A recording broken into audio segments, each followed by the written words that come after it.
Inilah kisah pilu seorang nenek bernama Sahwani alias Mimik yang hidup sebatang kara dan tinggal di gubuk reot. Ia tinggal seorang diri dan hanya terbaring tak berdaya, hingga membuat warganet iba. Baru-baru ini kisah pilu nenek Mimik dievakuasi itu pun viral setelah dibagikan Kepala Panti Jompo Yayasan Gria Lansia Husnul Hatimah, Arif Chamra. Saat hendak dievakuasi, Arif Chamra sempat mendapat respons tak mengenakan dari kades tempat sang nenek tinggal. Disebutkan bahwa sang kades bereaksi minta jangan diviralkan. Sontak hal tersebut membuat warganet geram hingga ramai dihujat.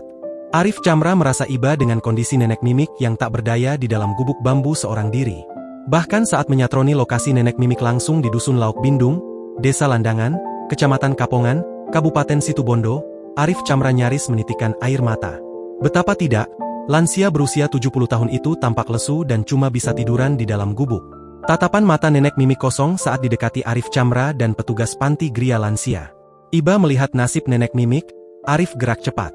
Arif lantas segera menemui kepala dusun di wilayah tersebut, seraya mengucap janji bahwa ia bersedia membiayai dan memfasilitasi nenek Mimik di panti Gria Lansia, Malang, Jawa Timur. Lebih lanjut, Arif pun menguak sosok nenek Mimik sebenarnya. Diungkap kepala dusun Lauk Bindung, nenek Mimik tidak punya anak dan suaminya telah meninggal. Sebelum hidup sebatang kara, nenek Mimik adalah pekerja migran di luar negeri. Mendengar kisah nenek Mimik, Arif pun heran kenapa tidak ada bantuan dari Dinas Sosial Situbondo. Kata kepala dusun, pihaknya sempat minta bantuan ke Dinsos setempat tapi tidak digubris. Sementara Arif Chamra segera membantu mengevakuasi nenek Mimik, sang kepala desa Landangan justru mengurai respons lain atas kisah lansia tersebut. Dalam video terbaru, kepala desa Landangan bercerita bahwa nenek Mimik memang benar tinggal di wilayahnya. Assalamualaikum, saya kepala desa Landangan, atas viralnya Bu Sahwani yang berada di desa Landangan. Bahwasanya itu Bu Sahwani orang kandang. Dikarenakan di kandang tidak ada yang merawat, jadi diantarkan ke sini langsung oleh orang kandang sendiri, ungkap kepala desa Landangan. Namun untuk kisah nenek Mimik, kepala desa minta agar jangan diviralkan.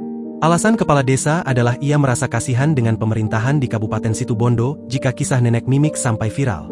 Mendengar pernyataan kepala desa Landangan, Arif Chamra pun menanggapinya. Kata Arif, kepala desa Landangan tidak perlu lagi khawatir akan viralnya kisah nenek Mimik. Sebab sekarang nenek Mimik sudah hidup enak tinggal di Gria Lansia. Download Tribun X sekarang, menghadirkan lokal menjadi Indonesia.